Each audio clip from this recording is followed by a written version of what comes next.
Hello दोस्तों, तो आज हम एक्सप्लेन करने जा रहे हैं एक नई एनिमे स्टोरी। और इस स्टोरी में हम देखते हैं कि एक लड़का जो अपने वक्त से पहले ही मर गया है और वो भगवान की गलती से दूसरी जगह चला गया है। एनिमे की शुरुआत में ही हमें दिखाया जाता है कि एक लड़का बड़ी खुशी के साथ बोल रहा होता है, भगवान की गलती की वजह से मरने के बाद मैंने एक नई दुनिया में एक नई जिंदगी जीना शुरू कर दिया है। वो दुनिया एक ऐसी दुनिया होती है जहाँ पर मैजिक होते हैं और मैजिक करने वाले लोग रहते हैं। और ये सब बताते ही लड़का बोलता है कि कोई बात नहीं, मैं यहाँ रह लूंगा क्योंकि भगवान ने मुझे एक स्मार्टफोन दिया है। लड़के का नाम टोया होता है और उसके साथ दो लड़कियां होती हैं जिसका नाम लिंजे और इंजे होता है। वो उन दोनों को बोलता है कि अब हमें अपने रहने के लिए कोई जगह ढूंढनी होगी, जिस पर टोया के साथ मौजूद लिंजे जवाब देती है कि यहाँ पास में ही रॉयल कैपिटल है, हमें वहाँ जाना चाहिए। तभी टोया लिंजे और इंजे दोनों से बोलता है कि क्या तुम एक लेटर रॉयल कैपिटल तक पहुंचा सकती हो, लेकिन वो दोनों ही लड़कियां मना कर देती हैं। जब टोया लिंजे और इंजे से इसकी वजह पूछता है तो वो दोनों बहुत तेज चिल्लाने लगती हैं और फिर से टोया को मना कर देती हैं और बताती हैं कि वो वहाँ पर किसी को भी पसंद नहीं करती। और फिर वो लोग खाना खाने के लिए एक जगह पर रुक जाते हैं।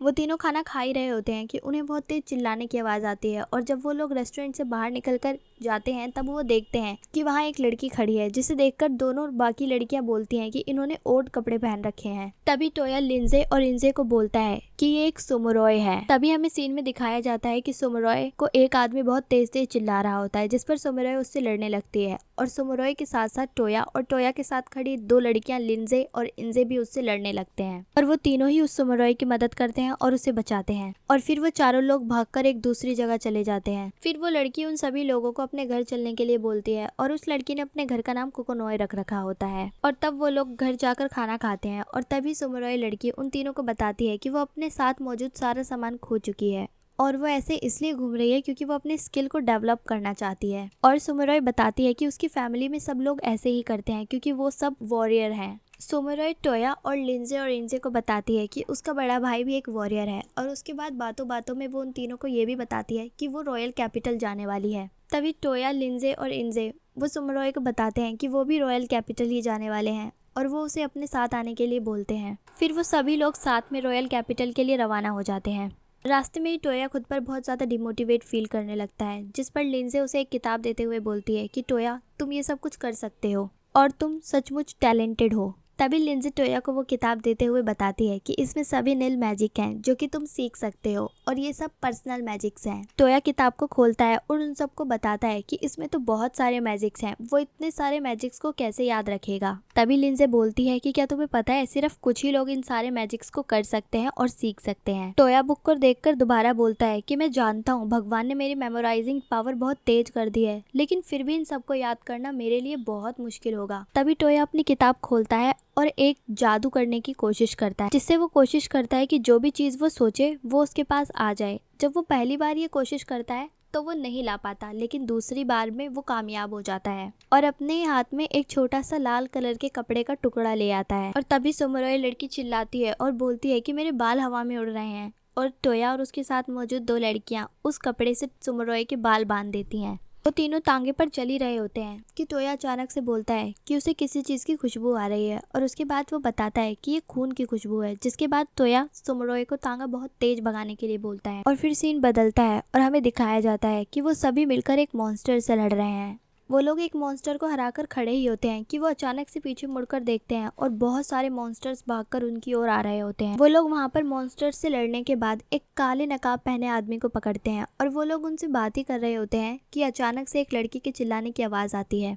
वो लड़की एक बहुत छोटी लड़की होती है जो कि मात्र 12 साल की होती है और वो एक बूढ़े आदमी के साथ एक तांगे में सवार होती है। जब सुमोरॉय और उसके साथ मौजूद दोस्त उस तांगे के अंदर जाते हैं तब वो देखते हैं कि छोटी लड़की के साथ मौजूद जो बूढ़ा आदमी है उसको चोट लगी हुई होती है, जिसे देखकर टोया उनकी मदद करने की कोशिश करता है। छोटी बच्ची टोया से उसकी मदद करने के लिए बोलती है, जिसके बाद टोया अपने जादू की मदद से उस बूढ़े आदमी की रिकवरी करवाता है। टोया की रिकवरी के बाद जब वो बूढ़ा आदमी उठता है तब वो उठकर टोया को और उसके सारे साथियों को शुक्रिया करता है और जिस पर लिंजे भी टोया की बहुत तारीफ करती है। इन सब के बाद वो बूढ़ा आदमी टोया और उसके साथियों के सामने अपना इंट्रोडक्शन देता है और उसके बाद वो उस छोटी बच्ची का भी उन सबसे इंट्रोडक्शन कराता है, जिसमें वो बताता है कि ये लड़की डूके की बेटी है। वहाँ मौजूद सभी लोग ये बात सुनकर अपनी गर्दन नीचे झुका लेते हैं और घुटनों के बल बैठ जाते हैं, जिसे देखकर टोया बहुत ही हैरान होता है और वो उनसे पूछता है कि वो ऐसा क्यों कर रहे हैं। और लिंजे टोया को जवाब देती है कि तुम इतने ज्यादा काम कैसे बिहेव कर रहे हो, वो एक राजा की बेटी है और डुके से संबंध रखती है। इस पर टोया लिंजे से पूछता है कि कौन डुके, और जिस पर लिंजे जवाब देते हुए बोलती है डुके नोवेल की एक सबसे बड़ी रैंक है। और लिंजे टोया को ये भी बताती है कि डक एक ऐसी रैंक है जो सिर्फ और सिर्फ रॉयल फैमिलीज के लोगों को ही मिलती है। टोया ये सब सुनने के बाद बहुत ही चौंक जाता है और उसके बाद वो छोटी बच्ची आकर अपना इंट्रोडक्शन देने लगती है। टोया उस छोटी बच्ची से पूछता है कि क्या तुम एक राजा की नीज हो, और वो पूछता है कि क्या मुझे तुम्हें एक लेडी सुशी कहकर बुलाना होगा। इस पर वो छोटी बच्ची उसे मना करती है और बोलती है कि फॉर्मेलिटीज की कोई जरूरत नहीं है। तभी टोया उस बूढ़े आदमी से पूछता है कि ये सब कुछ कैसे हुआ, जिस पर छोटी बच्ची जवाब देते हुए बोलती है कि वो अपनी दादी के यहाँ से घूमकर आ रही थी और बीच रास्ते में ही किसी ने उन पर अटैक कर दिया। तभी लीम, जो कि बूढ़ा आदमी है जिसे चोट लगी थी, वो उन सबको बताता है कि वो अभी उस छोटी बच्ची को प्रोटेक्ट करने के लिए ठीक नहीं है। लीम टोया को बोलता है कि हम तुम्हारी स्किल्स देखते हुए तुमसे मदद मांगना चाहते हैं, क्या तुम मेरी मदद करोगे। आदमी साथ में ही टोया और टोया के दोस्तों को ये भी बोलता है कि वो रॉयल कैपिटल पहुंचते ही उन लोगों को इस चीज का रिवॉर्ड भी देंगे। ये सब सुनने के बाद टोया, सुमोरॉय और लिंजे और इंजे वो सभी मिलकर उनकी मदद करने के लिए तैयार हो जाते हैं और उनके साथ चल पड़ते हैं। जब वो सभी लोग रॉयल कैपिटल पहुंच जाते हैं तब उन्हें एक बहुत बड़ा और सुंदर किला देखने को मिलता है। उसे देखकर वो सभी लोग आपस में बातें करने लगते हैं और महल की खूबसूरती को देखने लगते हैं। छोटी बच्ची जिसका नाम सियो होता है वो अपने फादर के गले लग जाती है और उन्हें बताने लगती है। अभी सोए का फादर टोया को देखता है और उसे बोलता है कि तुमने मेरी डॉटर की जान बचाई, इसके लिए शुक्रिया। जब टोया और उसके सभी साथियों के सामने अपना सर झुका देता है, इस पर टोया और टोया के सभी साथी बहुत घबरा जाते हैं और उनसे अपना सर उठाने के लिए बोलते हैं। फिर राजा अपना सर उठाता है और खुद को उन लोगों के सामने इंट्रोड्यूस करने लगता है और फिर जोर जोर से हंसने लगता है। तभी राजा टोया के साथ चाय पीते हुए टोया से पूछता है कि क्या तुम यहाँ एक मिशन के लिए आने वाले थे, और वो भी सिर्फ एक लेटर डिलीवर करने के लिए। तभी राजा टोया को बोलता है कि अगर तुमने ये मिशन एक्सेप्ट ना किया होता या फिर अगर तुम यहाँ ना आ रहे होते तो शायद सोई किडनैप हो जाती या फिर उसका मर्डर हो जाता। तभी टोया राजा से पूछता है कि आपको कुछ पता है या फिर आपको कुछ आइडिया है कि ये अटैक किसने किया सोई के ऊपर। जिस पर राजा टोया को बताता है कि यहाँ पर हमारे बहुत दुश्मन हैं। तभी राजा की बेटी सोई वहाँ पर तैयार होकर आती है और अपने पापा से लेट होने के लिए सॉरी मांगती है। जिस पर उसके पापा सोई से पूछते हैं कि क्या तुमने एलन से बात करी। जिस पर सोई अपने पापा को जवाब देते हुए बोलती है कि नहीं, मैं उन्हें परेशान नहीं करना चाहती। तभी टोया राजा से पूछता है कि एलन कौन है। जिस पर राजा टोया को जवाब देते हुए बोलता है कि एलन उसकी वाइफ है, लेकिन तुम उससे तब भी नहीं मिल सकते जबकि तुमने मेरी बेटी को बचाया है क्योंकि वो अंधी है। टोया ये सुनते ही राजा से पूछता है कि क्या उनकी वाइफ बीमार है। राजा इस बात का जवाब देते हुए बोलता है कि हाँ, उसकी वाइफ पिछले 5 सालों से सरवाइव कर रही है और इसी बीमारी के चलते उसकी आंखों की रोशनी भी जा चुकी है। ये सुनने के बाद लिंजे राजा से पूछती है कि क्या आपने जादू से उन्हें ठीक करने की कोशिश करी। राजा लिंजे को जवाब देते हुए बोलता है कि हमने पूरी कोशिश करी लेकिन कुछ मदद नहीं मिली। राजा बताता है कि जादू से और ज्यादा उसकी बॉडी डैमेज हो गई। इसी के साथ राजा टोया और लिंजे को बताता है कि सुई के दादा ने स्पेशल जादू सीखा जिससे कि वो किसी बीमारी को खत्म करने के लिए कैपेबल थे, सिर्फ और सिर्फ सुई को सिखाने के लिए। लेकिन सुई वो जादू नहीं सीख पाती। तभी राजा और सुई बोलते हैं कि वो किसी ऐसे कैपेबल इंसान को ढूंढेंगे जो वो जादू करने में समर्थ हो और वो किसी भी रिकवरी को कर सकता हो। तभी वो सभी लोग राजा की बीवी और सुई की माँ, जो कि अंधी होती है, उसके पास जाते हैं। टोया सुई की माँ की मदद करने के लिए उन पर जादू करता है। टोया के जादू के बाद सुई की माँ जैसे ही अपनी आंखें खोलती है, टोया उनसे पूछता है कि अब आप कैसा महसूस कर रही हो। जिस पर वो जवाब देते हुए बोलती है कि वो सब कुछ देख सकती है। तभी वो लोग बहुत खुश होकर एक दूसरे को गले लगाने लगते हैं। सुई भी टोया को गले लगाकर बोलती है कि मुझे पता था तुम ये कर सकते हो। लिंजे भी टोया को गले लगाकर बोलती है कि मुझे पता था तुम सारे नुल मैजिक कर सकते हो। और लिंजे ये भी बोलती है कि मैं तुमसे बहुत ज़्यादा इम्प्रेस्ड हूँ। राजा टोया और टोया के दोस्तों से इतना ज़्यादा खुश होता है कि वो उन लोगों से बोलता है कि मुझे तो समझ ही नहीं आ रहा मैं तुम लोगों का किस तरीके से शुक्रिया करूँ। तभी राजा अपने नौकर से एक प्लेट में बहुत सारे प्लेटिनम के सिक्के और महंगी महंगी चीजें मंगवाता है और राजा ये सभी चीजें टोया और टोया के फ्रेंड्स को देने लगता है और वो सिक्के उन्हें देते हुए बोलता है कि ये मेरी बेटी को बचाने के लिए। टोया राजा से पूछता है कि इस पोटली में क्या है। तभी राजा जवाब देता है इसमें 40 प्लेटिनम के कॉइन्स हैं। सुनने के बाद टोया और टोया के साथ सुमोरॉय, लिंजे और इंजे वो सभी बहुत ज्यादा चौंक जाते हैं और टोया वो तोहफा लेने से मना कर देता है, बोलता है कि ये बहुत ज्यादा महंगा और एक्सपेंसिव है। और टोया वो प्लेटिनम के सिक्कों की पोटली राजा को वापस देने लगता है। जिस पर राजा टोया से बोलता है कि अगर तुम ये एडवेंचर करते रहना चाहते हो तो तुम्हें इसकी बहुत ज़रूरत पड़ेगी। अभी राजा अपने पास रखे एक डब्बे को उठाता है और उसे खोलता है और उसमें कुछ मेडल्स होते हैं और वो टोया को बताता है कि ये सभी मेडल्स उसकी फैमिली के जीते हुए मेडल्स हैं। वो मेडल्स राजा टोया और टोया के दोस्तों को दे देता है। तभी वो लोग वहाँ से रवाना हो जाते हैं। छोटी बच्ची जिसका नाम सोए होता है वो उन लोगों को वहाँ पर बार बार आने के लिए बोलती है। महल से बाहर आते ही लिंजे टोया को बोलती है कि हमारा मिशन पूरा हुआ, हमने वो लेटर रॉयल कैपिटल तक पहुँचा दिया है। तभी टोया, लिंजे और सिंजे अपने गाँव वापस जाने की बात करते हैं, जिस पर टोया सुमरोई की तरफ देखकर बोलता है कि अब तुम क्या करोगी। जिस पर सुमरोई बोलती है कि मैंने फैसला कर लिया है, मैं खुद को तुम्हें ऑफर कर दूंगी। इस पर टोया, लिंजे और सिंजे सुमरोई को बड़े ही अजीब तरीके से देखने लगते हैं। सुमरोई जवाब देती है कि नहीं नहीं, मेरा वो मतलब नहीं था। अभी लिंजे सुमरोई से पूछती है तो तुम्हारा क्या मतलब है, और फिर सुमरोई लिंजे को बताती है कि मैंने इतने छोटे सफर में ही तुम लोगों के साथ इतना अच्छा महसूस किया और तुम अपने जादू पर बिल्कुल भी एरोगेंट महसूस नहीं करते और अपने साथ रहने वाले लोगों की मदद करते हो और दूसरे लोगों की भी मदद करते हो और तुम्हारा एटीट्यूड बहुत ही अच्छा है। टोया टोया से पूछती है कि क्या तुम मुझे ट्रेनिंग दोगे। टोया ये सुनने के बाद बहुत ही घबरा जाता है और सोचने लगता है। ये सुनने के बाद टोया लिंजे और सिंजे से पूछता है कि उसे क्या करना चाहिए। इस पर लिंजे जवाब देती है कि क्यों नहीं, तुम हमारे साथ आ सकती हो, और बोलती है कि हम लोग अपने मिशन अब साथ में पूरे करेंगे। सब लोग बहुत खुश होते हैं और साथ में चल पड़ते हैं। वो सब लोग रॉयल कैपिटल पहुंचते हैं और जिस पर लिंजे बोलती है कि क्यों ना लौटने से पहले हम यहाँ से थोड़ा सामान खरीद लें। वो सभी लोग चारों तरफ अपनी गर्दन घुमा घुमा कर रॉयल कैपिटल को देखने लगते हैं। तभी उन्हें वहाँ पर एक लड़की नजर आती है जो बहुत ज्यादा डरी हुई होती है। जब टोया लड़की से पूछता है कि तुम इतनी डरी हुई क्यों हो, तब लड़की और ज्यादा घबरा जाती है और टोया से बोलती है कि तुम मुझसे ये क्यों पूछ रहे हो। लड़की अपने घर का रास्ता भूल गई होती है और वो खो गई होती है, जिस पर टोया उस लड़की से बोलता है कि मैं तुम्हारी मदद करूंगा। और टोया अपने जेब से अपना स्मार्टफोन निकालकर गूगल मैप पर रास्ता सर्च करने लगता है और टोया अपने गूगल मैप में उस लड़की को रास्ता दिखाता है। टोया की मदद करने के बाद वो लड़की अपनी बड़ी बहन से मिल जाती है और वो दोनों मिलकर टोया को बहुत शुक्रिया करते हैं। भी वो लोग उन लोगों को बाय बाय करके वहाँ से निकल जाते हैं और फिर टोया रॉयल कैपिटल की मार्केट से एक कोट खरीदता है और लिंजे, सिंजे और सुमरोई उसकी बहुत तारीफ करते हैं और बोलते हैं ऐसा लगता है कि ये कोट सिर्फ तुम्हारे लिए बना है और ये तुम्हारे जादू को और ज्यादा अच्छा कर देगा। तभी सीन बदलता है और हमें दिखाया जाता है कि टोया दो आदमियों के साथ एक रेस्टोरेंट में बैठा होता है। वो दो आदमी एक गेम खेल रहे होते हैं, जिसके बाद वो आपस में लड़ने लगते हैं।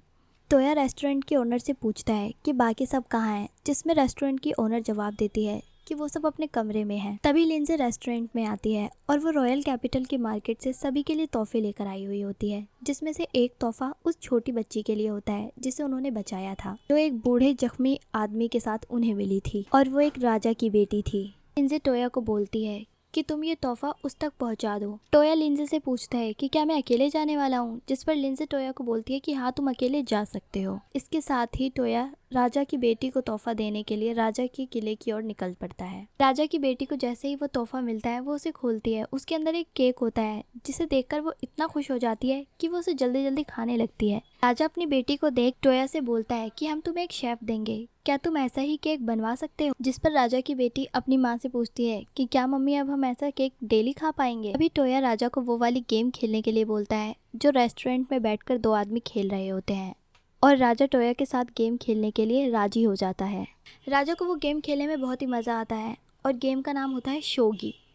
तभी सीन बदलता है और हमें दिखाया जाता है कि टोया और उसके सभी साथी कुछ लोगों से लड़ रहे हैं और फिर वो सभी लोग पार्क में बैठकर आपस में बात कर रहे होते हैं। अभी वो लोग आपस में बोलते हैं कि लगता है इस जगह में कुछ भी स्पेशल नहीं है, जिस पर टोया बोलता है कि नहीं, मैं कुछ सर्च करता हूँ। लिंजे, जिस पर लिंजे भी बोलती है कि ये जगह बहुत ज्यादा पुरानी है। लिंजे अपनी जादू की मदद से वहाँ पर कुछ ढूंढने लगता है। लिंजे को अपनी जादू की मदद से कुछ हिस्टोरिकल दिखता है, एक गुफा में बहुत बड़ा दरवाजा और उसमें एक चमकीला पत्थर। टोया अपने सभी दोस्तों को इसके बारे में बताता है, जिसके बाद वो सभी लोग उस पत्थर को ढूंढने निकल पड़ते हैं। फिर वो सब लोग उस हिस्टोरिकल पत्थर को ढूंढते ढूंढते एक गुफा में पहुंच जाते हैं। वो लोग गुफा के अंदर देखते हैं कि एक बहुत बड़ी सी दीवार पर एक बहुत प्राचीन भाषा लिखी हुई होती है, जिसे वो लोग पढ़ने में कामयाब नहीं हो पाते। तभी उन सब लोगों को उस गुफा के अंदर एक बहुत बड़ा पत्थर दिखता है। तो सभी उस पत्थर को देखकर बोलते हैं कि लगता है ये पत्थर अर्थ से आया है। इसके बाद लिंजे टोया को वो पत्थर छूने के लिए बोलती है, जिस पर टोया बोलता है मैं ही क्यों, और उसके बाद लिंजे बोलती है कि तुम अर्थ से आए हो टोया जैसे ही उस पत्थर पर हाथ रखता है वहाँ पर रोशनी होने लगती है और वहाँ की दीवारें टूटकर गिरने लगती हैं। अभी वहाँ पर एक बहुत बड़ा दरवाजा खुलता है और वो लोग उस दरवाजे के अंदर जाते हैं और फिर दरवाजे के अंदर जाने पर उन लोगों को एक और बहुत बड़ा सा पत्थर दिखता है। उस पत्थर को जब वो लोग साफ करते हैं तब वो देखते हैं कि वहाँ पर एक शीशे का ग्लास होता है जिसमें एक रेड कलर की बॉल होती है। अभी उस गुफा के अंदर सारी दीवारें गिरने लगती हैं और सब कुछ टूटने लगता है। तभी टोया अपने जादू से सब लोगों को उस गुफा से बाहर निकाल लेता है। उन लोगों के साथ साथ उस पत्थर से एक बहुत बड़ा केकड़ा मॉन्स्टर बाहर निकलता है जो उन लोगों के साथ बाहर आ जाता है और फिर उन लोगों पर अटैक करने लगता है। वो सभी लोग उस केकड़े मॉन्स्टर से लड़ते हैं लेकिन वो उसे हरा नहीं पाते, जिसके बाद लिंजे को चोट लग जाती है और टोया उस पर अपना जादू कर उसे ठीक करता है। बहुत कोशिशों के बाद वो उस मॉन्स्टर को हराने में कामयाब हो जाते हैं। उसके बाद वो सभी लोग राजा के पास जाते हैं और टोया राजा को उस गुफा के बारे में बताता है और अपने स्मार्टफोन से उस गुफा की खींची हुई फोटो भी दिखाता है, जिस पर राजा जवाब देते हुए बोलता है कि वो इसकी पूरी तरीके से इन्वेस्टिगेशन कराएगा। टोया राजा को बताता है कि वो मॉन्स्टर जमीन के नीचे से निकला था एक गुफा में से। ये सब बताने के बाद वो सभी लोग राजा के महल से बाहर निकल जाते हैं। टोया अपने जादू से राजा के महल के बाहर पहुंच जाता है और जिस पर वो देखता है कि राजा बहुत ही जल्दबाजी में महल से बाहर जा रहा होता है। राजा टोया को देखता है और अपनी गाड़ी रोकता है और टोया को बोलता है कि उसे उसकी मदद की जरूरत है, जिस पर टोया राजा से पूछता है कि ऐसा क्या हुआ, जिस पर राजा जवाब देते हुए बोलता है कि उसके भाई के शरीर में जहर फैल गया है, तुम अपने जादू से उसे बचा सकते हो। इसके बाद राजा और टोया दोनों ही गाड़ी में बैठकर वहां से रवाना हो जाते हैं। राजा टोया को उसके भाई के बारे में और उसकी बेटी के बारे में बता रहा होता है। राजा टोया को बताता है कि उसकी एक बेटी है जिसका नाम है यूमिना और फिर दिखाया जाता है कि राजा और टोया दोनों ही राजा के भाई के महल के बाहर पहुंच जाते हैं। तभी हम लोगों को राजा का भाई दिखाया जाता है जो कि बीमार बेड पर पड़ा होता है और उसकी फैमिली के सभी लोग उसके इर्द गिर्द खड़े होकर उसे देख रहे होते हैं और उसकी बेटी यूमिना उसका हाथ पकड़कर रो रही होती है। तभी राजा और टोया वहां पहुंच जाते हैं। तभी टोया राजा के भाई के शरीर से जहर दूर करने के लिए अपना जादू करने लगता है। फिर राजा का भाई बिल्कुल ठीक हो जाता है। ठीक होने के बाद राजा का भाई राजा से पूछता है कि अल्फ्रेड ये कौन है, जिस पर राजा अल्फ्रेड अपने भाई को बताते हैं कि ये वो है जिसने तुम्हें हील किया, जिसने तुम्हारे शरीर से जहर निकाला। मैं इसे अपने साथ लाया हूँ क्योंकि मुझे पता था कि ये तुम्हारी मदद जरूर कर पाएगा। और ये सब सुनने के बाद राजा का भाई टोया को थैंक यू बोलता है। राजा के भाई की छोटी बेटी उसे शुक्रिया करने लगती है और वो उससे बहुत ज्यादा इम्प्रेस हो जाती है। अभी राजा और राजा का भाई वहाँ पर एक लड़की को बुलाते हैं जिसे वो एम्बेसडर बोलते हैं। टोया उस लड़की को देखकर बोलता है कि वो उसे जानता है, जिस पर राजा पूछता है कि कैसे। तो टोया बताता है कि उसने उसकी छोटी बहन की मदद करी थी जब वो खो गई थी। और इसके बाद टोया इस बात की छानबीन करने लगता है कि राजा के भाई को जहर किसने दिया। और फिर टोया उसी जगह पर जाता है जहाँ पर राजा के भाई ने वाइन पी थी जिसमें पॉइजन था। तभी टोया उस जगह पर जाकर जादू करने लगता है और वो पता करने की कोशिश करने लगता है कि राजा के भाई को पॉइजन किसने दिया और क्यों दिया। टोया महल के एक आदमी को बुलवाता है और वो आदमी राजा के भाई को जिंदा देखकर बहुत ही परेशान हो जाता है, जिस पर टोया उससे पूछता है कि क्या तुम उस वक्त वहीं थे जब राजा को जहर दिया गया, जिस पर वो आदमी बोलता है कि हाँ वो उस वक्त वहीं था। तभी टोया महल में मौजूद सभी लोगों को इकट्ठा कर एक जगह खड़ा कर देता है। वो उन सभी लोगों को खासकर इकट्ठा करता है जो राजा के भाई की पार्टी के वक्त उसके साथ थे और वो उन सभी साथ खड़े लोगों पर जादू कर पता लगाने की कोशिश करने लगता है कि उनमें से किसने राजा के भाई को जहर दिया। ये देख वहाँ खड़े सभी लोग एक दूसरे को ब्लेम करने लगते हैं। महल का एक आदमी एक फीमेल के ऊपर बहुत तेज से चीखने लगता है और बोलने लगता है कि तुमने राजा को जहर दिया, जिस पर टोया उस आदमी को रुकने को बोलता है और उस आदमी से बोलता है कि मुझे स्टेप बाय स्टेप ये पता लगाना पड़ेगा। टोया टेबल पर रखी वाइन को उठाकर राजा को देता है और बोलता है कि इसमें पॉइजन नहीं है, जिस पर राजा उस वाइन को पी लेता है। इसके बाद टोया वाइन को एक गिलास में करके बालसा को देता है और वो बालसा को बोलता है कि तुम ये वाइन पी लो, इसमें पॉइजन नहीं है। लेकिन बालसा वाइन को पीने से मना कर देता है और पीछे हटने लगता है, जिस पर टोया उससे बोलता है कि इसमें वाकई में पॉइजन नहीं है, तुम इसे पी सकते हो। तभी राजा का भाई बालसा की तरफ शक की निगाहों से देखता है और वो बालसा को जबरदस्ती वो वाइन पिला देता है। बालसा वो वाइन पीने के बाद जोर जोर से पॉइजन पॉइजन चिल्लाने लगता है। तभी बालसा को होश आता है कि वो पॉइजन पॉइजन चीख रहा है और उसके बाद वो जान जाता है कि उसका झूठ पकड़ा गया। उसके बाद टोया बालसा से पूछता है कि तुमने वाइन में जहर क्यों मिलाया, और टोया बालसा से ये भी बोलता है कि तुम घबराओ मत, मैंने गिलास में से पॉइजन साफ कर दिया था। जिसके बाद बालसा सबको देखने लगता है और वो अच्छे से जान जाता है कि उसकी गलती अब सबको पता लग चुकी है। इन सब के बीच राजा टोया से पूछता है कि इसका क्या मतलब है और तभी टोया जवाब देता है कि पॉइजन वाइन में नहीं ग्लास में था। ये सब देखने के बाद राजा के भाई की बेटी टोया से बहुत ज़्यादा इम्प्रेस हो जाती है और उसे कॉम्प्लीमेंट देती है, बोलती है वंडरफुल। तभी बालसा ये सब कुछ देख वहाँ से भागने की कोशिश करता है और टोया उसे अपने जादू से रोक लेता है और वो दरवाजे के पास ही गिर जाता है। इसके बाद सीन बदलता है और हमें दिखाया जाता है कि वो सभी लोग एक साथ बैठे होते हैं, जिस पर यूमिना अचानक से खड़े होकर चिल्लाकर बोलती है कि मम्मी पापा मैंने डिसाइड कर लिया है। जिसके बाद राजा यूमिना से पूछता है कि तुमने क्या सोच लिया। तभी यूमिना अपने पापा से बोलती है कि वो टोया से शादी करना चाहती है। राजा अपनी बेटी यूमिना से पूछता है कि तुम ऐसा क्यों करना चाहती हो, जिस पर यूमिना बोलती है कि टोया बहुत अच्छा है, वो जहाँ पर भी जाता है खुशियाँ ले जाता है। ये सुनकर वहाँ बैठे सभी लोग चौंक जाते हैं